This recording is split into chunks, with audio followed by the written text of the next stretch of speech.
Well, we're still waiting final word for what Oregon State, Washington State, Stanford, and Cal are all going to do. If Stanford and Cal go to the ACC, a reverse merger with the Mountain West has been floated.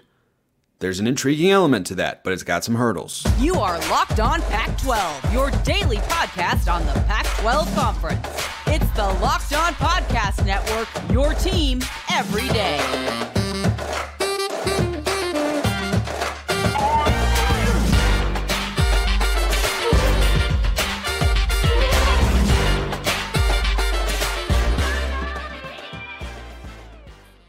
Welcome, everybody, to another episode of Locked On Pac-12. I'm your host, Spencer McLaughlin. Thank you so much for making this your first listen or your first view of the day. Part of the Locked On Podcast Network, your team every day, and your number one source to stay up to date with our media rights and mostly team-free and beloved Conference of Champions. Like, comment, subscribe, rate, review, please and thank you wherever you listen to or watch this show, which today is brought to you by LinkedIn Jobs. These days, every new potential hire can feel like a high-stakes wager for your small business. That's why LinkedIn Jobs helps find the right people for your team faster and for free. Post your job for free at linkedin.com/lockedoncollege. Terms and conditions apply. We have plenty of football to talk about today because the betting lines are moving again. That's going to make it just a little antsy. We talked about Utah and Florida yesterday. There's been movement on that game. We'll talk about that on the show today. Plus, what a Utah win would actually mean for the rest of the pack and the biggest games of the weekend. But I wanted to talk about this idea first because Oregon State and Washington State fans, any of you listening to or watching this show, it is much to my chagrin I report that based on the indications, or more I opine. I do not report, I opine. I am opining here based on the information that I have been able to gather by staying in touch with the news and such. This realignment stuff is going to drag into the season at least partially because their futures are not simple. There's no simple world really for Oregon State and Washington State because of the legal entity of the Pac. So one of the concepts being floated, and there was a delay because of the tragic incident in North Carolina on the ACC move, but that's still expected to get done this week or next week. But that's expected to get done, but there's an idea out there known as the reverse merger of sorts, where instead of Oregon State and Washington State go join the Mountain West and our Mountain West members, all the Mountain West schools come over and form what would be the new Pac, right? You could probably call it the Pac-12. You could probably call it the Pac-West, whatever, Western Pac. I don't know if they'd come up with a new name. But basically, they could come into the league, and rather than Oregon State and Washington State joining them, they would all come over and join Oregon State and Washington State. The idea is interesting. I talked earlier this week on the show about the assets that the Pac-12 has, whether that's the Pac-12 network and the infrastructure there, or the NCAA postseason units that they have, cash reserves and everything like that, that make it an appealing option for Oregon State and Washington State to want to keep the Pac alive, legally speaking, because if they were to leave the conference, then the money, rather than them getting what is a dramatically outsized share of that pie, of all the assets that remain financially, which is what they would stand to gain if they were able to stay in the Pac and work to rebuild it. If the Pac completely dissolves, all the 12 former members get a little bit of it equally as they would have if they had remained in the league. So that's kind of the upside to it. You would operate most likely under the Pac umbrella. That would be encouraging, I think, for Oregon State and Washington State at least, because I don't think the perception is changing a lot because it's just going to be the new Mountain West or the new Pac or whatever it is. But I think that component of it, really, it's the finances and the assets that I mentioned that are really intriguing as to why they'd want to make this happen. So there's that component, Pac-12 network, everything like that. Now, and as of now, the Pac still has autonomous 5 status. So unless that changes, which I suspect it would, with regards to the postseason berths and everything like that, in the college football playoff, they might stay. Let's put off that conversation for now. Here's where this goes into the troubling world. I think the hurdles that it has to get over are twofold. Number one, there is presently no media deal that has been agreed to by anyone for the Pac. And the Mountain West schools who would be coming over as a part of this reverse merger, they would have to be willing to trust that the Pac leadership, led probably by George Kliavkoff, would be able to get them a deal. Because I know the Mountain West has a contract, but that's with the Mountain West contract. And in this reverse merger world, the Mountain West would cease to exist. And that's where the biggest hurdle comes in my view, is you have a conference in the Mountain West that just played in the men's basketball national championship game that has some solid football brands in there, but has succeeded as a group of 5 conference. They have won bowl games. They have won Power 5 matchups. Like, they have been successful, and I think they still have a lot of room to grow, especially on the football side of things, to get one of San Diego State, Boise, or Fresno State kind of back to their peak, competing at a top 25 level or maybe top 10, 15 level in the country. So I think that that's kind of the biggest hurdle, is that entity would essentially, as I understand it, for this reverse merger concept, go away. And I talked about why, the Power 2 or college football breaking off and being its own one mega massive conference is unlikely on a past episode of the show. And the briefest version of my thoughts I can give is human beings are not typically wired to give up money, power, and influence. And you would be asking the conferences to give up their brand, their money, their influence, and everything like that, and they would consolidate the structure, and not as many people would be involved at the highest levels of running college football. Now, I think that could be beneficial for the sport, but what I see as beneficial for the sport is not going to come to fruition in more ways than one. And that's just another example of that. The same fundamental issue, I think, exists here in the Mountain West. Because think about this. Gloria Navarre is of the Mountain West. I think she seems great. Bright, on top of it, smart, runs her conference well. I thought she handled the San Diego State situation very, very well when they were, flirting with joining the Pac-12 and everything like that. Would she be the commissioner? Or would George Kliavkoff be the commissioner? And who gets to decide? Because if you're reverse merging with the Pac, meaning you're operating under that label, I guess that would mean it's George Kliavkoff. But why does Gloria Navarre say, oh yeah, I'm just going to throw up my hands and just, back out of this? Now, she's a one-time, I believe, deputy commissioner in the Pac-12. So maybe they'd bring her on board in the leadership department, which I think would be a really, really good move. But that is a big, big shift to go from we are the Mountain West to we are the Pac something.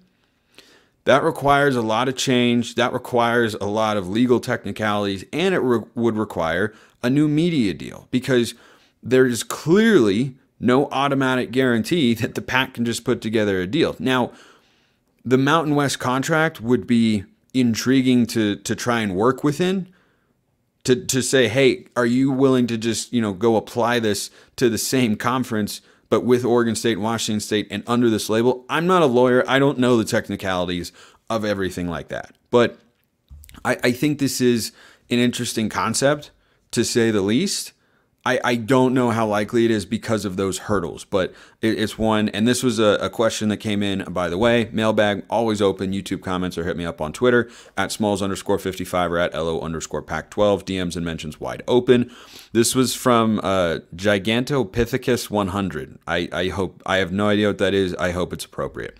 Said, quote, I'm warming up to this reverse merger idea. I would think CBS and Fox, who have the Mountain West rights, would be interested in negotiating a new linear package with the new Pac-12 to replace their lost Mountain West content. Thoughts? Yeah, I would think so.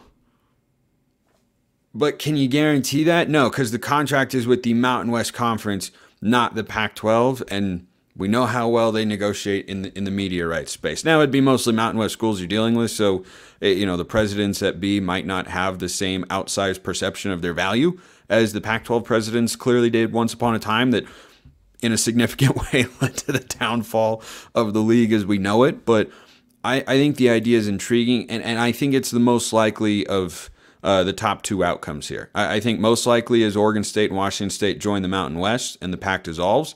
I think second most likely is, and this is just my opinion, again, Second most likely is this reverse merger concept, and I think third most likely is Oregon State and Washington State go over to the American Conference, and the Mountain West just kind of stands pat where it is. So all this has a big effect on football, which is what we care about the most. And guess what? There's going to be a football game later tonight. There are actually 2 Pac-12 football games later tonight. I'm fortunate enough to be on the radio broadcast for one of them down in Tempe. Talk about that, but also the game against Florida and Utah, which had, shall we say, something that caught my eye take place over the last 24 hours.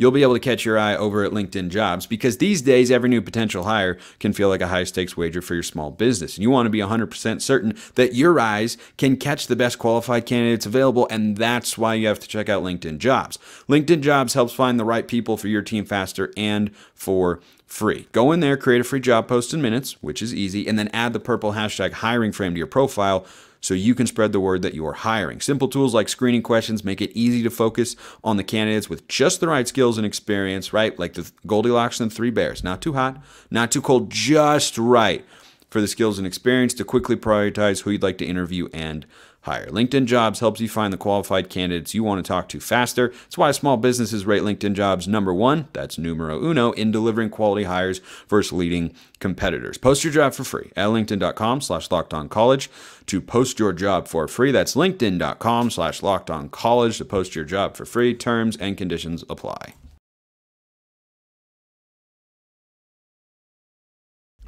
Daily, refreshing, second segment sip. Ice cold water is essential. So too is football for my happiness, and it's finally back tonight. So Utah and Florida. This line I've been talking about because I think it's indicative of how Vegas feels with regards to the likelihood, and I'm sure they've got more insider information than me. I mean, you heard JT Whistler still say yesterday that he thinks Cam Rising will play. We're not really going to know, it appears, until the first snap is taken and we see who's behind or under center for Kyle Whittingham and the Utes, because there's just no way to get a feel for this sort of stuff, apparently, because the line keeps going all over the place. It's back down to 4 or 4.5, depending on where you look. That, to me, screams either the Sharps love Florida or Cam Rising might not play, and they're preparing for that possibility. And we are just, this is just a mystery wrapped in an enigma here. It is just a shroud of secrecy with regards to Cam Rising's health, and we're not going to know. And look, I do actually like Utah either way because they are at home. If they were not at home, if this was neutral site, if this was at Florida, no Cam Rising, no victory for the Utes. But because it's at Rice-Eccles, I think their defense is going to be able to do enough to slow down the Florida offense led by Graham Mertz, who I'm not crazy about as a quarterback. And look, if your game plan is, and we talked about it with Brandon Olson of Locked On Gators yesterday, if your game plan and number one key to the game is, well, we got to be able to run the football against Utah on the road, that's your number one key to victory? Because if it is, I'm going with the Utes there. So not part of my Pac-12 Prime picks, which will make their season debut on tomorrow's show. I have many thoughts on the games happening this weekend, but there are 2 tonight. There's that one. And then if you want to take a look at Jaden Rashada, the 4-star quarterback who committed to Arizona State, he is starting later tonight. I'll be calling that game for Southern Utah on radio. I'm excited to see him in person. Interested to see what the offense looks like under Kenny Dillingham as the head coach, Bo Baldwin, the offensive coordinator. And Rashad is a really talented kid, taking his first college snaps tonight. And I feel very lucky that I'll be on the call for that. And I'm very excited to see what Arizona State has there in their quarterback of the future as they try to get as ready as possible for the Big 12 next season. So that's the first thing I want to talk about. Second thing, with regards to the betting lines around the Pac-12. There's no line on that Southern Utah-Arizona State game, at least that I could see, which is not that surprising. You typically don't offer those for FCS games. You got to have a couple of FBS opponents going at it. Doesn't mean you can't have some big, big lines. Did you know that USC right now is an even bigger favorite than they were last week? Yeah, last week was 31, I believe, somewhere around there, 30.5. They didn't cover. They won only by 28. What a bunch of scrubs. They're 38.5-point favorites against Nevada this weekend. You might see that pop up in the Pac-12 Prime picks. You never know. But Florida-Utah, biggest game of the week/weekend. That one kicks off tonight. You might be listening to or watching the show, and the game is already played out. I don't have thoughts on that. But the other games to watch for, Colorado at TCU. I mean, I was talking about a moment ago, Jaden Rashada and the unknown interest factor that we've got there. How about Colorado? I mean, is there a team that we're more interested to see? Does anyone have any idea truly what the Colorado offense is going to look like? How are they going to be able to compete? What will it look like in the trenches? Because that's a team that has done something we've never seen in college football before. They have 68 new players. It's a completely brand new roster. It's Deion's first game as a Power 5 coach. They're at TCU. They're a 20.5-point underdog. I'm not putting that in the Pac-12 Prime Picks, I can tell you, because there's too much mystery. I like to have certainty, clarity, known factors before I pick a particular point spread. So I'm not going with the Buffs there because there's an element of mystery as to what it'll be like in week 1, how they'll play, what it'll look like and everything. But boy, next 2 weeks, Colorado's playing some big time games. So at number 17, TCU, they're a big underdog. I don't expect them to win. I could see them covering, but we don't know. We'll just have to wait and find out. Can't wait for that. Boise State at Washington. This spread is just over 2 touchdowns. That does not mean that Washington can sleepwalk their way through this game. Andy Avalos, former Oregon defensive coordinator, is the head coach at Boise State. You know what the narrative over there is? In some Boise State circles, and frankly as an outsider, how I see it, he's won football games at Boise State, but not at the level that they're capable of. They are a program in the Mountain West that should be in the 10 to 12 win range. Since he's been there, it's been more in the 8 to 10. So when I look at what their potential is for this season, I think about, look, have I studied Boise State? No. I have not studied Boise State or cover them as religiously. But last 2 years, they're a 17-9 football program, which for most would be good. And it looks like, if you look at the record, they're trending upwards and that they're poised, perhaps, to take another step forward under Avalos this year. I think there's at least a smidgen of pressure there. And Boise State, we're Pac-12 fans. We know who Boise State is and what they've been capable of. The question is whether or not they can do that under this coaching administration. Because they did it under the last one, and they did it under the one before that. But are they going to be able to find that success again? We'll see. And we'll get a good look at them and the Huskies in Seattle on Saturday. Very interested to see the interior of that Washington offensive line. They have some turnover there. How are they able to protect Michael Penix? That was key to their success last year. Because Penix can move a little, but he's not the most mobile quarterback in the world, and he's had an injury history. So that offensive line, it was probably the biggest key to Washington's success last year. They have to be great. Those are the two things I'll be watching for. What does Boise actually look like? And is Washington able to keep Michael Penix upright? How about Cal at North Texas? This line came down a little bit from where it opened, meaning perhaps not so much that there's a big shift, but more like the betting public, I think, likes North Texas. Now, everydayers know how I feel about the California Golden Bears. I think they're a bowl team this year. Sam Jackson's their starting quarterback, new offensive coordinator, new offensive line coach, better than you think personnel at the skill positions offensively. This is down to around 6.5 or 7. I'm going to wait till tomorrow's show to make my pick for that particular game. But I'm just telling you right now, that's going to be in the Pac-12 Prime Picks one way or the other. You may have an idea of where I'm leaning. But Cal has to win that game. And frankly, if they're going to reaffirm my confidence in them, which may be outsides for the 2023 season, I want to see them win that game by 2 touchdowns. That's an American Conference opponent, formerly Conference USA, so you should be able to go in there and get a win, but you should be able to go in there and do it comfortably if you're going to play with the big kids in the Pac-12 the way that Cal, I think, is capable of. I don't think they'll beat them, but I think they can play with them a little bit more than people think. But if that's true, hopefully we see them go into North Texas and walk away with a win of the comfortable variety. Last one that I'm watching for here. This is the exact same spread, according to our friends at FanDuel, as the Washington-Boise State game.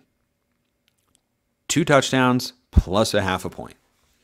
How about the Chanticleers of Coastal Carolina, the alma mater of one Dustin Johnson, who is not on the Ryder Cup team for this year. But that's what happens when you don't play as much golf. So, UCLA at home looks like according to what Chip Kelly said a few days ago, they're going to play more than one quarterback on Saturday. To say that my interest level in what that offense looks like and who performs best at quarterback is high would be an understatement of gigantic proportions. Ethan Garbers reportedly has the lead. I think he can be a solid starter in the Pac-12. But does anyone feel like there's going to be an element of job security there? Not based on how this quarterback battle played out, and not based on the head coach's comments. And UCLA, who every dayers again know, I am down on this year compared to others. Josh Pate thinks they're going to the Pac-12 championship game. I think that's a ridiculous assertion despite their favorable schedule because they have to figure out the quarterback room. And I don't think you can afford in this league to be figuring that out as the season goes on and not have a guy who's head and shoulders above the rest at this point in time. They could be okay next year. Dante Moore might develop and be really good. Garbers might be better after a season is starting. But for 2023, I think UCLA, my record prediction for them is 7-5. I won't be surprised at 8-4, but I think their ceiling is 9-3. I think they're a 6-9 win football team, and I think they're most likely to finish at 7 or 8 wins, and I'm going with 7 for 2023. So those are the games that are going to be the most interesting to watch this weekend. I cannot wait for a full lineup of football. I'm going to be watching all these games. I'm not going to leave my house on Saturday. I'm just going to be doing some work and watching football. Can't wait.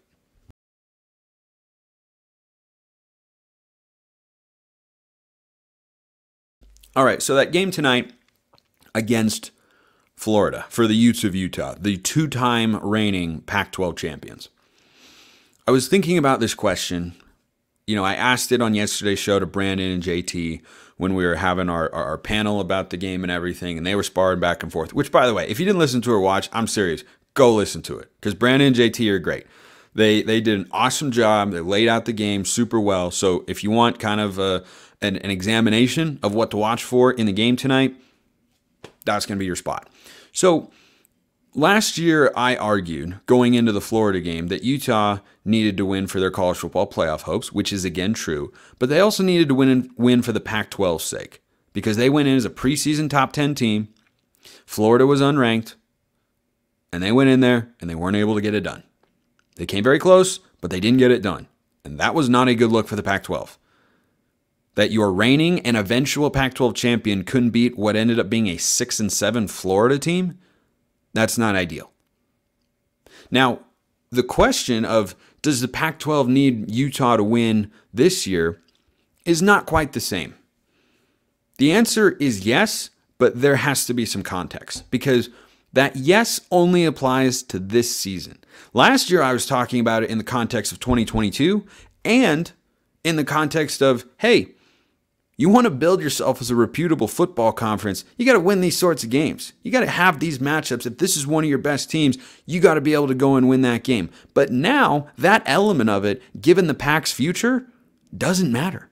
It doesn't matter at all. But for this specific season, it does. Because if Utah is going to make the playoff, they have to beat, I think, both Florida and Baylor. I have long said, no one's going unbeaten in their Pac-12 conference schedule this year. It has never happened in the Pac-12's history since it was formed in 2011, and I don't think that's about to start this season. So that's the first thing. But the second thing is if the Pac-12 is going to prove me wrong and get a team to the playoff, a win over Utah, I mean, Utah is one of those options, of course, but a win over Utah needs to be something that bolsters your resume. It might be something at the end of the year, the committee's saying, well, who do they have quality wins? Or, oh, they had that win against Utah. Oh, they went into Salt Lake City and won. Think about that for a team like Oregon or USC who plays them in Los Angeles or Washington beating Utah in Seattle. Those are the moments where you'd like to say Utah is the highest, hottest possible football brand and team they could possibly be in the eyes of the College Football Playoff Committee and those who are, voting on rankings and such. So I think it matters for this year, but beyond, everything's irrelevant. It's everybody's a lame duck right now, right? If the Pac-12, which has some great non-conference games over the next 3 weeks, starting, of course, tonight with Utah and Florida, if they lose some of those games, normally I would have said, boy, Pac-12 brand took a hit here. Boy, wish that hadn't happened. That's not good. Now, everybody's a lame duck president. Do whatever you want. It doesn't really matter because everybody knows, except for Oregon State and Washington State, of course, where their conference affiliation is going to be going forward, and it's not going to be in the Pac, which I think stinks, but that's the way it is. On that note, I'll just end with this. Stanford and Cal, along with SMU, based on reporting that I have seen, should be joining the ACC either later this week or early next week, and then all eyes will be on Pullman and Corvallis. Appreciate everyone listening. I will see you next time, and until then, hope you have a wonderful rest of your day.